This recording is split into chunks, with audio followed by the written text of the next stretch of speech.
sobre o polêmico final de Jujutsu Kaisen. De fato, o Jujutsu Kaisen tem um final muito polêmico. Eu já não gostava do jogo da Bate em geral. Tem alguns momentos que eu gosto, tipo Takaba versus o Kenjaku, que a gente acabou de ver um vídeo aqui do Aizen, que vai estar no react aqui no YouTube também. Mas, em geral, acho que o saldo foi muito negativo e foram previsões que eu fiz anos antes do jogo do Abate começar. Ou quando ele tava começando, né? Eu fiz minha análise de Jujutsu Kaisen todo até o jogo do Abate. Eu falei, olha, vai dar esse problema. E deu, né? Em Jujutsu Kaisen, ideais conflitantes geram Tudo morte. bem que o jogo do Abate não é o último arco. Você tem ali a batalha final, né? Que é considerado um arco separado. Que eu acho que ele tem problemas distantes do jogo do Abate, né? Porque são muitas coisas conectadas em relação que a gente pode discutir. E eu, pessoalmente, eu preciso de um bom tempo afastado de Jujutsu Kaisen para Visões recuperar. antagônicas, corpos que não estão em sincronia, almas em dissonância, tudo isso costuma resultar em catástrofe. Porque esses dois não podem conviver no mesmo lugar. Um sempre acaba sendo destruído pelo outro. Yuji e Mahito, Mai, Maki, Gojo e Geto, e agora podemos adicionar Yuji e Sukuna. Sukuna comeu seu próprio irmão enquanto estava no útero de sua mãe. Esse é o primeiro momento em E tudo isso é descrito pra gente de uma forma super expositiva no início de um capítulo, numa sequência de vários capítulos que começa com flashback de alguma coisa, acontecimento, preparação para o próximo flashback. E você tem uma sequência de uns 10 capítulos assim, onde você vai enrolando a história cada vez com feiticeiros mais aleatórios aparecendo para fazer a mesma dinâmica, a mesma dinâmica, e a mesma dinâmica, e a mesma dinâmica. E, nossa, foi muito difícil. Foi muito difícil. E aí tem momentos de revelação que são assim, olha só, personagens sentados falando grandes revelações que no final não impactam em nada na história. sua vida em que uma conexão é cortada, mas não de maneira justa. Não porque um irmão escolheu se sacrificar pelo outro. Sukuna estava apenas aplicando sua visão de mundo antes de nascer. E lembrem-se do que o pai de Itadori diz quando segura Yuji no colo. Bebês costumam se lembrar mais do que deveriam. Anos depois, Sukuna fica frente a frente com seu passado, e descobrimos que a ligação entre Sukuna e Itadori é feita pelo homem que amaldiçoou o protagonista no primeiro capítulo, seu avô, e não o seu pai como instintivamente pensaríamos. Ou seja, Yuji é novamente um receptáculo, dessa vez um receptáculo de vontades, que vai voltar a Sukuna e criar o elo entre o Rei das Maldições e seu irmão gêmeo que nunca nasceu. Sukuna é vencido no final, porque ser o mais forte só vale a pena enquanto você estiver nessa posição. Yuji mostra que as conexões criam força. Até os antigos Eu acho esse inimigos background do avô muito fraco, também acho. Acho que não foi bem trabalhado.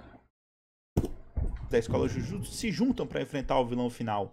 Se Yuji é um receptáculo de vontades amaldiçoado pelas palavras de seu avô e descendente da reencarnação do irmão gêmeo de Sukuna, podemos dizer que o Jujutsu completa mais um círculo.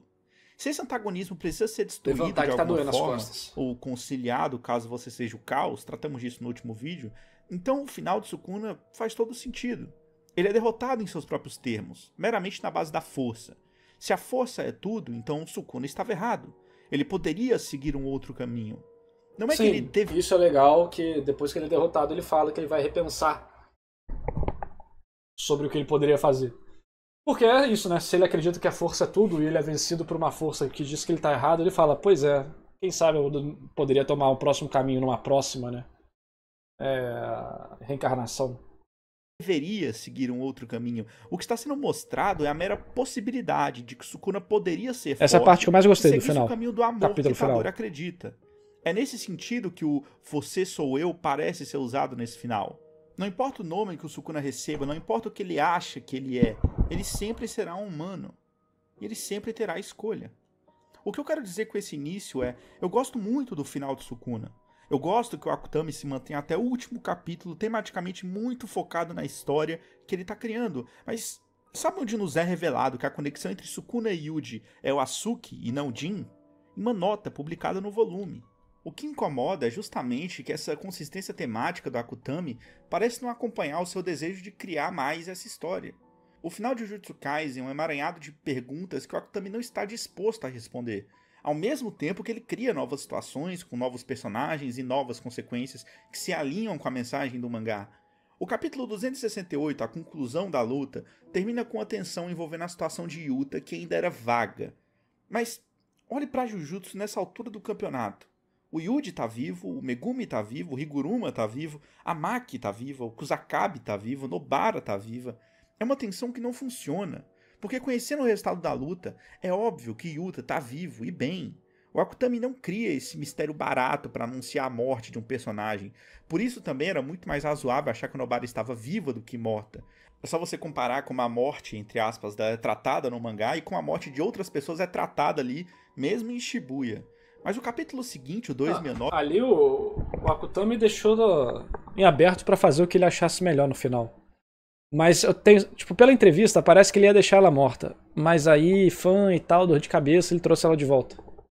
Esse que é o foda. Começa com um novo fio na história, envolvendo a Escola das Sombras. Nossa, isso aí foi terrível. Uma conspiração que afetaria todo o Japão. Ideia que justamente trata da questão de uma nova sociedade de Jujutsu, do rompimento com a antiga tradição. Mas o que é levantado anteriormente não é respondido, ao mesmo tempo que algo novo sempre surge na obra. Em Jujutsu, esse modelo de manter algumas informações vagas, sem resposta, ajuda na construção de alguns personagens. Kenjaku é um exemplo óbvio disso. Se pararmos para analisar o Kenjaku... Mas no final não teve construção pro Kenjaku direito, né? Por mais que o Aizen tenha feito uma ótima análise da luta, eu não acho que a execução disso dentro da obra compensou o Kenjaku como personagem. O jogo do abate ficou vazio, o objetivo dele acabou que não representou nada do personagem de fato. Ele não teve, tipo... Ele ficou... Parece que a escrita estava muito confusa. Sabemos muito pouco sobre ele. No capítulo 222, que abre o vídeo passado, ele discute e reflete sobre a forma passiva de viver dos japoneses. Ele conclui o seu devaneio citando Tengen como alguém que exemplifica essa mentalidade. E assim a gente pode inferir que a relação dos dois se construiu nesse antagonismo. Talvez o personagem mais importante da mitologia de Jujutsu, além do Sukuna, o próprio Tengen, funciona mais como um objeto dentro dos planos de Kenjaku. E muito do que é construído sobre o personagem vem do embate entre os dois. Uma relação que é montada como uma série de peças soltas em um quebra-cabeça, em que boa parte das peças estão faltando, mas que mesmo assim somos capazes de entender a figura final. O mistério de sua origem, reprodução, intenções, habilidades, etc. Isso a gente não precisa saber, de fato. O Tengen, eu não acho o Tengen... O Tengen não tem nenhum problema pra mim na história. Não tem.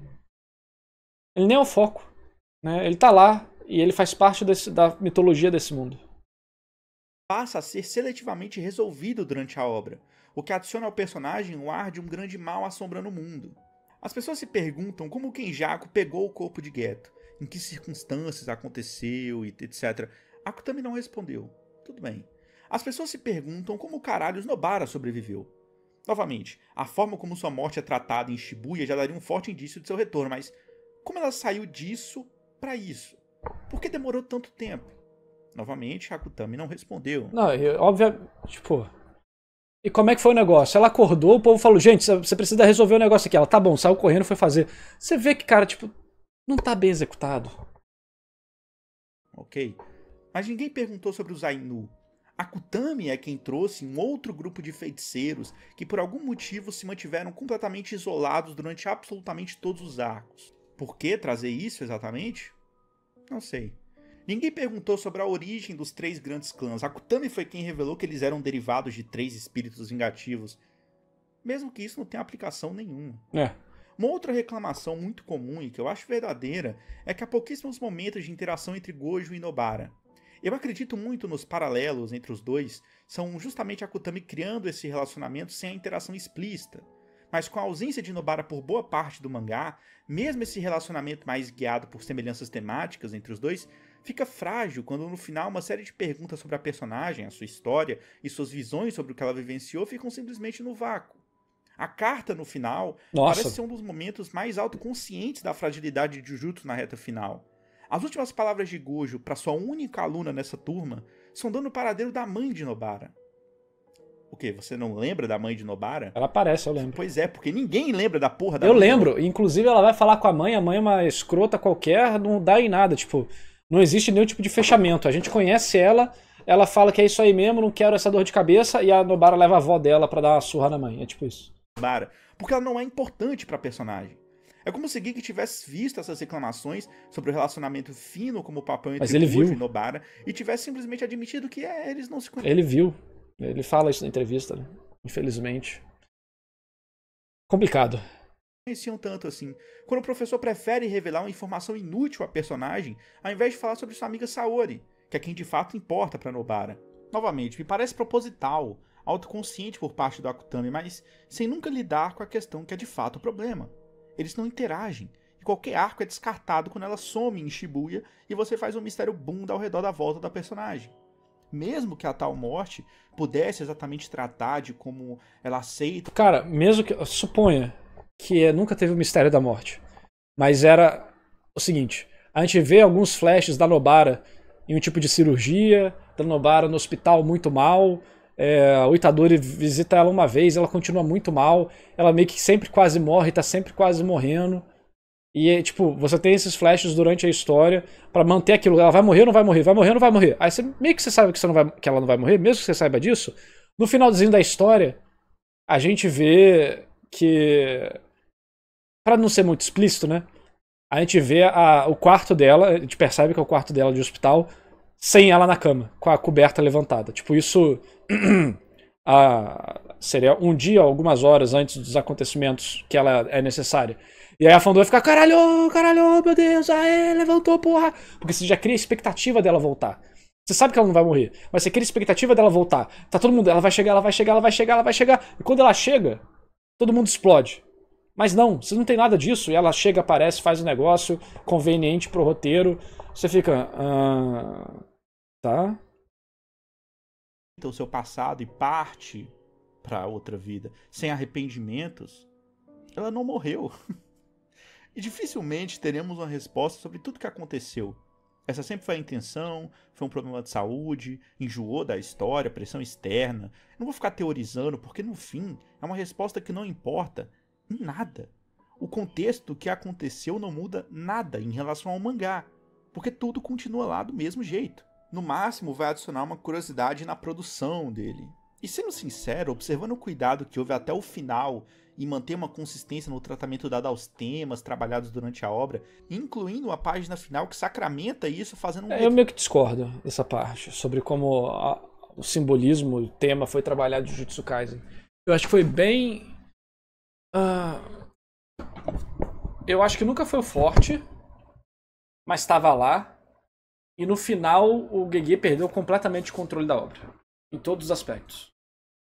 Retorno direto ao primeiro capítulo, que é só a finalização de 2 capítulos finais, né? Que estão completando o grande... O próprio capítulo extra final, que mostra 5 flashes rápidos da vida das pessoas, eu acho que sedimenta isso, que o Gege, ele não estava mais feliz com o que ele estava fazendo e ele queria acabar isso logo. Tipo, acabou. Finalmente. Ciclo que Jujutsu Kaisen sempre foi. Fica difícil, a partir desse ponto de vista, teorizar que algo muito grande aconteceu por baixo dos panos. Não me parece que é a mesma situação que alguém como Togashi enfrentou naquele final estranho de Yu Yu Hakusho. É difícil traçar uma linha entre o que é necessário para contar uma história e o que vai apenas satisfazer a curiosidade dos leitores. O que é relevante ou não só pode ser pensado pelo mangaka. Mas a minha decepção é com quanto do universo Jujutsu Akutami traz e fala, sem ninguém perguntar, acaba ficando sem utilidade, deixado na história de maneira deslocada. Isso que eu nem citei tudo, também poderia colocar a luta Hakari versus Uraumi nesse bolo. Mano. Assim, eu não me importo com essa luta. Porque, assim, o povo gosta do Hakari porque fizeram música geek dele, vou falar a verdade, tá? As pessoas gostam do Hakari porque fizeram músicas geek do Hakari. Porque é um personagem que não tem nada. Não tem nada sobre o Hakari. Pô, o Hakari é foda. Por quê? Me diz, leiteiro fantasma. Me diga por que o Hakari é foda.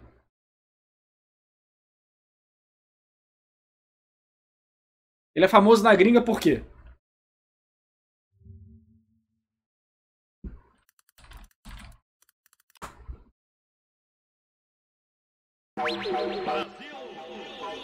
Ele é famoso por isso.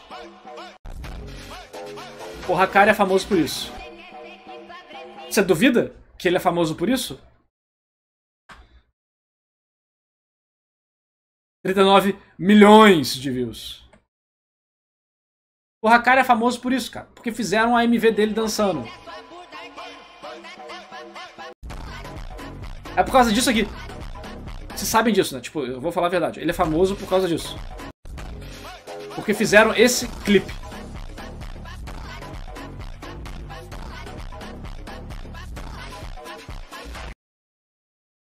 O Hakari não tem nada. Quem que é o Hakari? Quem que é o Hakari? Primeiro, o poder dele é o poder ultra conveniente. Como que as pessoas gostaram do poder do Hakari? O poder dele é o que o autor quiser.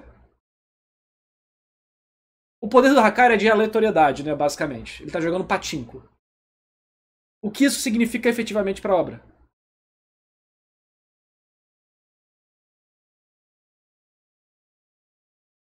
O poder do Hakari significa é a carta pro autor fazer o que ele quiser. Porque o Hakari não tem azar no poder dele. Já começa por aí. O poder do jogo de azar, que deveria ser um poder que faz o personagem perder várias vezes para ganhar poucas vezes, é um poder que faz ele vencer todas as lutas que ele luta. É interessante, tu não sabe o que esperar? Claro que você sabe, ele ganha todas as lutas. O poder do Hakari é, usei minha expansão de domínio e fiquei mais forte. É sempre a mesma coisa. Poder do Hakari, regenero, fico mais forte, ganho energia, bato no cara. O poder dele é a mesma coisa. Toda luta, o poder dele é a mesma coisa. Aí ele usa a expansão de domínio de novo, e é a mesma coisa.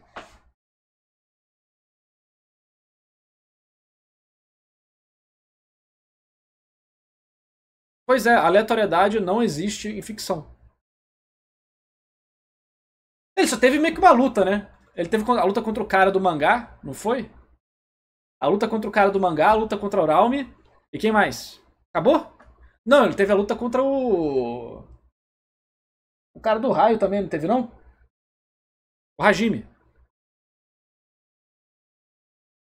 Então assim, o poder do Hakari é ganhar lutas. É o poder do cara. Porque, primeiro, a aleatoriedade não existe na ficção. Segundo, se quisesse fazer a sensação de aleatoriedade, você faria o Hakari lutar contra várias pessoas idiotas e perder. E aí, ele usar o poder dele pra finalmente vencer uma luta difícil. Entendeu? Aí você faz, cara, realmente um gacha. Mas não, o gacha dele é, eu ganho. Todo gacha eu acerto. E aí eu ganho poder infinito. As pessoas gostam do Hakari porque fizeram um clipe dele. Isso. Ah, o Hakari é irado porque ele luta muito. Porra, pelo amor de Deus, cara. Você deve ter mais do que 14 anos de idade, né? Ele pode ser divertido para a história. Mas vou ser sincero que ele não existe. O Hakari é um péssimo personagem nesse sentido. Ele pode ser um personagem divertido, que gera momentos legais e tal. Eu gostei das lutas dele, é uma loucura. Visualmente interessante, é meio surtado. Ele é um personagem que é muito excêntrico, e isso faz você se interessar pela forma que ele vai lutar, pelas coisas que ele vai dizer. Ele é meio doidão e tal, não sei o quê. Mas ele é só isso, ele é vazio, cara. É uma casca vazia.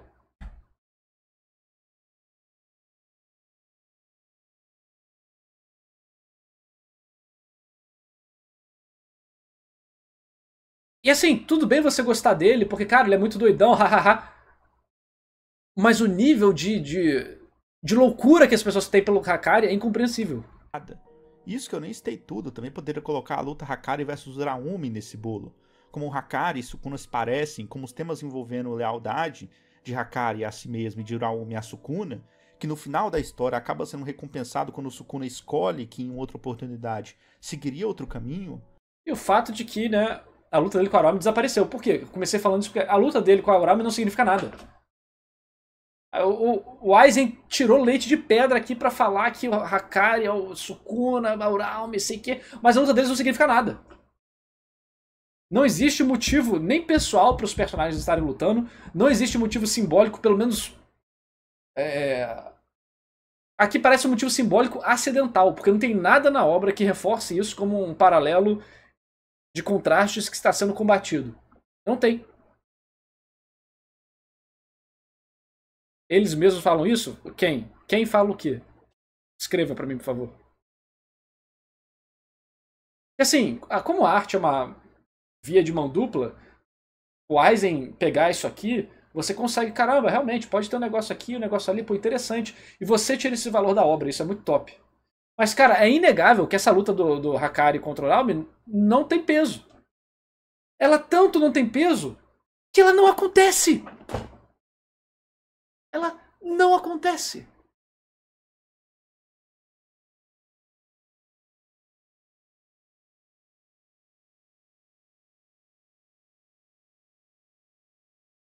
E se acontecesse, o povo ia reclamar. Mentira, como tem o Hakari, o povo ia gostar.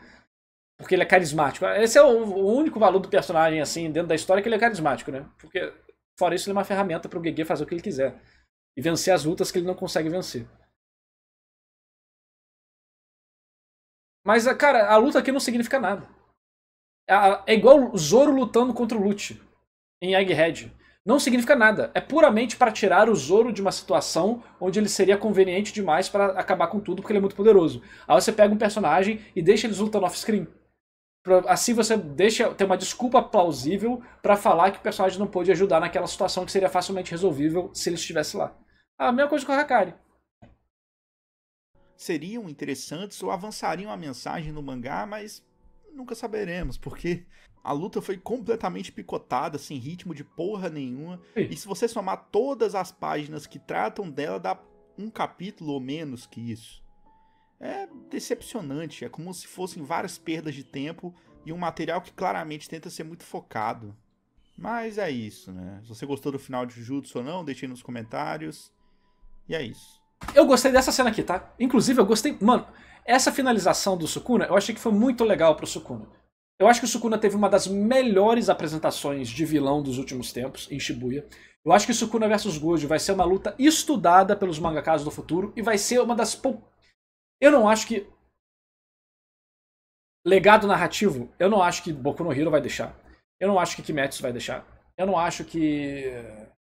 Quais são outros mangazinhos pops que estavam rolando pra ele? Eu não acho que ele vai deixar. Mas Jujutsu Kaisen, eu acho que vai deixar um legado narrativo na luta de Sukuna versus Gojo.